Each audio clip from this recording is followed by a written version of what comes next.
Okay, so I was feeling stuck, so I thought I would talk about it.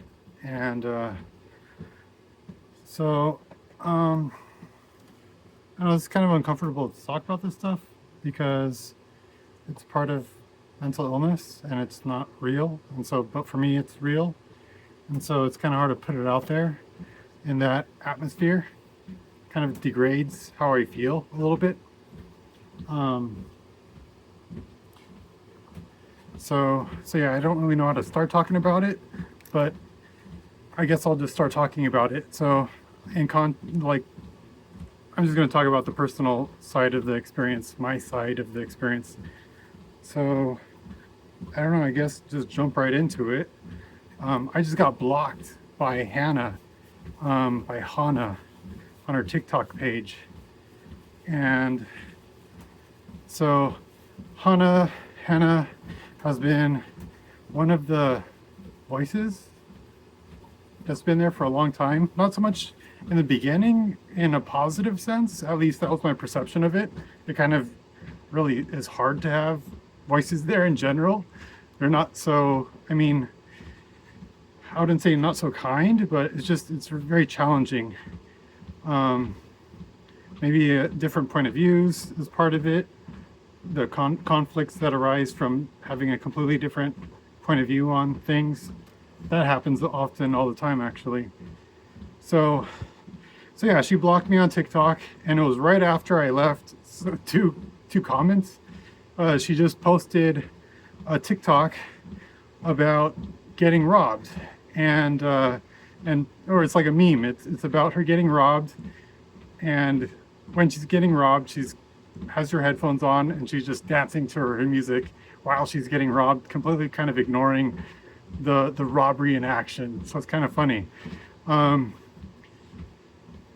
so yeah, that first of all, that reminded me of the past week or 2 weeks or so that I've been kind of reducing my I don't know, intentionally reducing my calories, just going with what I could do because I was going through a lot of emotional pain, emotional hurt, and stuff like that. And so my plan was to go with it, and I couldn't really eat much. I just didn't feel like eating, so I went with that time period. I just kind of naturally turned it into something beneficial. I turned it into a time where I kind of been waiting for that, for a natural instance where I wouldn't have to kind of try to reduce my calories, but it would happen kind of on its own. Usually, sometimes that happens like when I get sick, I just don't feel like eating, but I kind of eat anyways. And so, but this time it was a very different circumstance, and so I just really kind of really tapered down on my calories, and I kept it to probably like one meal in the morning and a very light meal, so like maybe about 600 calories, 500 calories or so. And I could feel I was entering into that different state, the fasted state. And first of all, I haven't experienced anything like that for a very, very long time. It's a completely different experience that I've become used to in the recent times of fasting. It's its own experience. It's really great. I liked it a lot. But part of the experience, I don't know, included visions and stuff like that. Kind of a story that's underlying the experience. Um, and so, yeah, I was connecting with one of the voices that has been there for a long time, and I mean, I call her Hannah. That's the voice that's been there. And so um, I've always, I don't know how to talk about that. I identified her as Hannah, like the musician Hannah. And so yeah, it was a time of reconnecting, and it was really great. It felt good to kind of experience things very differently than like the norm, the usual. Um, and so I don't know. Part of my experience was having visions of people maybe doing something that I'm not sure what they're doing. It's just like kind of a image in context of maybe something, underlying story, and it just kind of is raised for alarm. a little bit. Like, I don't know, those guys on those motorcycles or whatever, and maybe they're at the top of the mountain. There's a lot of like chaos going on right now, or the top of the hill. And so I don't know what's going on. Maybe they're like robbers or whatever. And so there was a few instances where I just kind of like relayed, hey, I see someone, I don't know what's going on. It looks like maybe they're looking at your house. I'm not sure. Maybe it looks like they might be a burglar or something like that. And so I don't know. Her response to that was basically, I guess, a natural response. I guess she hit the house alarm, and the whole house alarm goes off. And at that point, I see the guy just kind of like starts walking, and then he starts running away like, oh shit, they see me or something like that. And I'm like talking to the guy as he's running away, like mentally talking to him, or not really, but just maybe a few words here and there. And I don't know, stuff like that. And so cause for alarm. So there's a few instances of that throughout the whole experience, like 2 weeks or 1 week and a half or whatever. And so when she posted that on TikTok, that just reminded me of, hey, that's what was part of my the thing that was going on. That was one of those aspects of the bigger picture that was happening. So I don't know. I left just a regular comment on her TikTok page, and I think one of it was, so the comment first before it was like saying that Hannah's too pretty to get robbed, and then I think I put down below it, I think I said, I'm jealous or something like that. So I don't know, it might have sounded a little bit off, I thought, but I didn't really think about it too much. It's just my own perspective. And so, but I don't know, I was blocked after that. I'm not sure if that was what caused the block or if it was a lot of little things that I added, a lot of little comments throughout her page. Maybe I would say about 10 different comments throughout her page, scattered throughout her TikTok page. So maybe it was that just like, no, wait, I'm gonna like can't block you. So yeah, she blocked me, and I didn't realize like such an easy little thing like getting blocked could totally have such a strong influence on the narrative that I'm experiencing.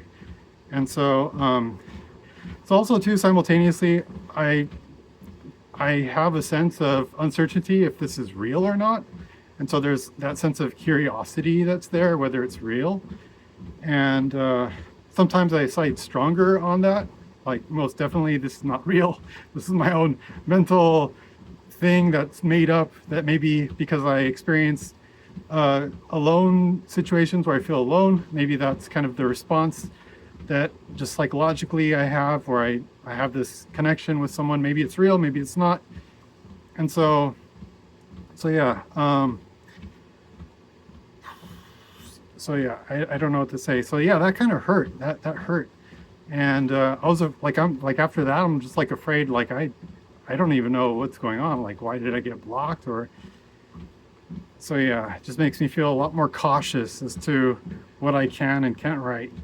So I don't know though. I feel like some of her posts, I don't know to say that, but some of her posts seem to, I mean, that's how I perceive it, seem to kind of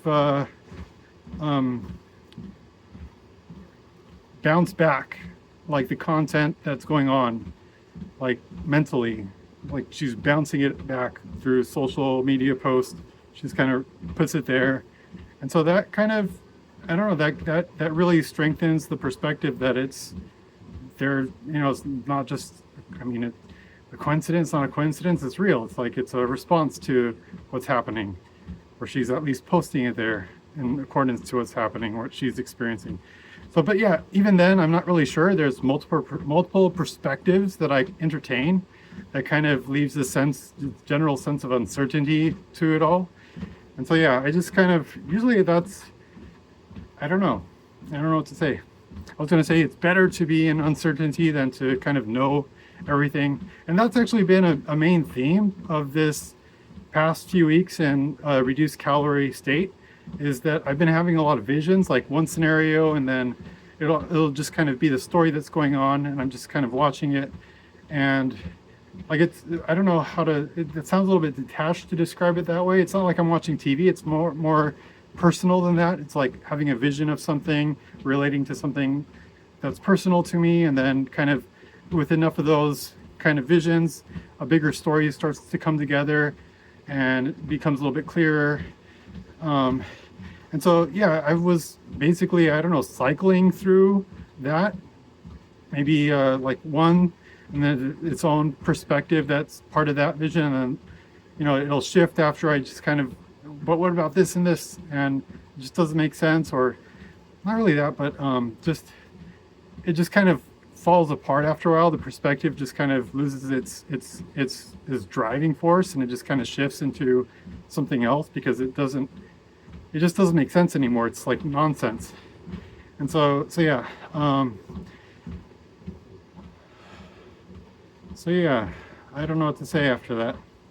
Yeah, this is kind of hard to talk about this kind of stuff, but on the few days ago, I was experiencing maximum voices. I haven't experienced that for 15 years. It was maximum level, and when I was experiencing that 15 years ago, it was like it was a long, consistent experience. So yeah, a few days ago, it was like maximum voices walking in, but it was in a situation where I was walking into the supermarket, and I kind of analyzed the circumstance that I was in, and then I just kind of realized, hey, maybe I'm encouraging myself to have beliefs that I don't truly believe in this social environment, and maybe that's contributing to hallucinations. And so I just kind of I thought about that a little bit, and so the next day I just kind of, so that was the last. I went to the market. That was it. I didn't want to go out anymore. And then the next day I just kind of thought, hey, I want to kind of maybe continue this reduced calorie thing. Maybe I need a little bit more of it. But then I thought, I'm not sure. I just kind of want to keep on eating and just take it as it comes without a sense of being afraid. And so far I've progressed to the point where I'm basically back to normal in terms of like hearing voices all around me. I didn't hear that the last time I went into the market. There's still a little bit of uncertainty, but it's like there's people behind me talking, and so I'm not really sure. I'm not really paying attention to it. But yeah, it's nothing like hearing voices all around me and like this whirlwind of voices. So yeah, I wasn't able to drive like maybe one order, and I just realized I don't think I could drive, and I just kind of would end it and not drive. But now I'm at a point where I'm kind of back to my normal state. I think I still need to work on my my food, how I eat food, because I tend to overeat, and overeating for me is just like one bite, and then that'll cause me to feel a little bit of upset stomach. Or just maybe mixing some foods that I'm not sure about, and then it gives me an upset stomach. And so I don't know, I still have some to learn about this maintaining my diet in a way that's comfortable for me. So yeah, I was eating throughout the calorie restriction period. I was eating like leafy greens, but I would eat a small amount. Leafy greens, mixing it with a small amount of beans, a little bit of fruits, and maybe I was eating avocados regularly, avocado season, and I would drink a little bit of V8, and I would always drink some soy milk with that. For soy milk is a good protein source to complement everything. And so yeah, I'm kind of a little embarrassed to say it. I bought some tickets to see Hannah in a concert. Not in concert, but in like this DJ set kind of thing.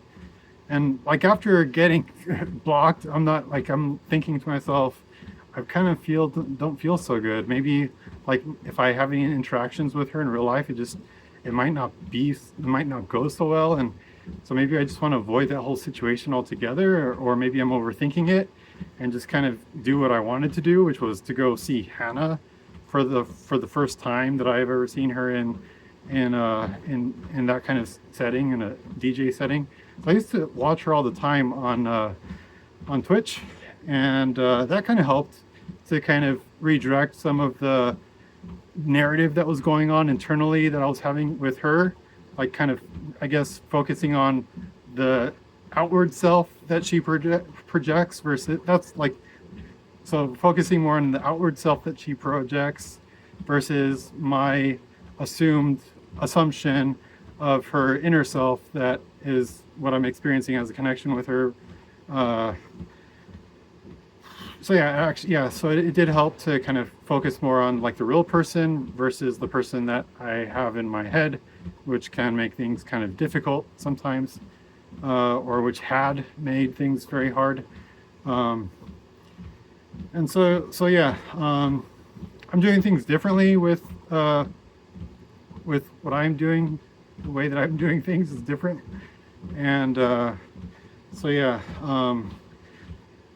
Physical exercise, diet change. I don't know, being mentally healthy is kind of an effort, I guess. Not kind of telling myself how to think or what to think, or kind of prematurely coming to a belief without first kind of believing it myself. I think that those things are valuable to having improving my state of mental health. And so yeah.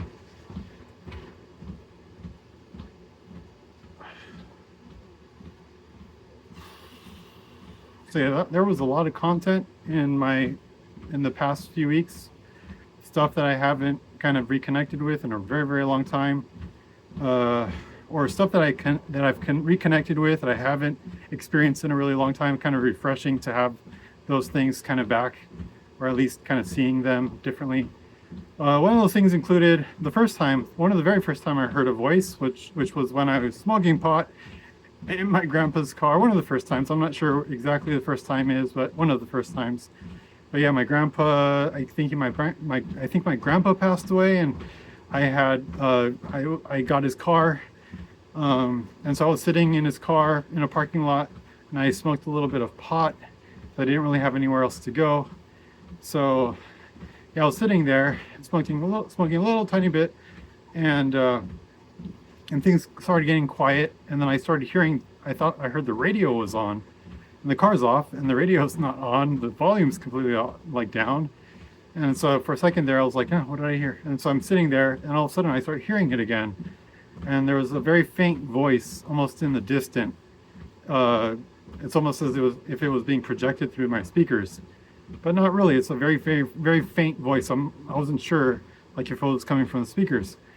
But yeah, the voice, and if I tried to turn it up, or it wasn't really, it didn't affect it. So, but like I just sat there in like stillness and quiet, and then I started to hear it more clearly what the voice was saying. It was a monk, basically, and the monk sounded like he was in meditation, and he was like having his head in the clouds, meditating this mantra, and I guess he must have, like, I imagined he was seeing me in my situation in life, and he was communicating with me through meditation, through a deeper state of, some kind of meditation where he could connect with people that he observes or whatever through visions.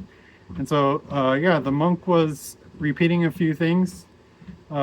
Basically, it's kind of like the foundation of it was no mind, but it kind of went, the direction of that mantra went, and it kind of covered a lot of different similar concepts.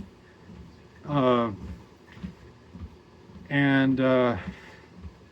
I remember it said no grandpa too, and that was in context of me thinking about grandpa. He said no grandpa, and so yeah, actually, I don't know, side note, I didn't realize it at the time, but I was pretty, like, in hindsight, I felt a sense of responsibility for my grandpa's passing on multiple different occasions, and for pretty good reasons too. And so I was never really able to talk about that. And actually, when I did try to talk about it one time, when my grandpa was hospitalized, my dad didn't believe it. Like, oh, your grandpa's not here because of you. This is because of his machine wasn't calibrated properly. And so, but when I said it out loud, like exactly what made me feel guilty, my dad just kind of shut me down and that really felt bad. And I remember from the initial going to the hospital, I felt it was my fault because I saw how my grandpa reacted in that circumstance that happened only like maybe a few days, 3 days prior. Uh, and so yeah, it was a pretty strong mess that was happening. And yeah, my grandpa, I guess, was, I don't know, it was a longer story to talk about. But yeah, that voice that I was hearing in the car, what sounded like a meditating monk, because he was, chanting in the drone type of voice, or kind of having that drone type of voice going on. And yeah, I like that. He was the spirit of that person was emotionally supportive for me, and it just kind of left me with an impression after it was over. And um, um, and so yeah, during this past few weeks, there was a reconnection with that presence that was there before, and it was nice. It was nice. It was a pleasant experience to have. Um, uh, so yeah, that's a completely different, um, uh, completely separate from other stories that I experienced, and all, I don't know, like it's completely separate from Hannah's story. It's its own kind of story, but yeah. Uh, um,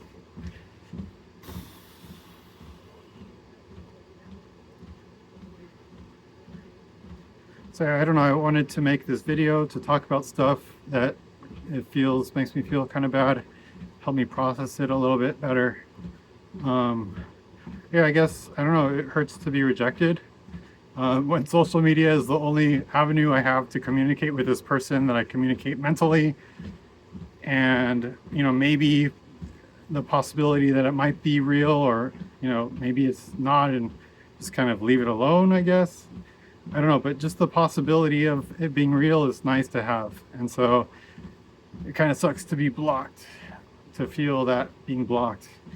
So yeah, I wasn't sure why I was blocked, but I imagine it was just kind of looking at all of it together. Sure, maybe that's why. And so I guess that's it. Um,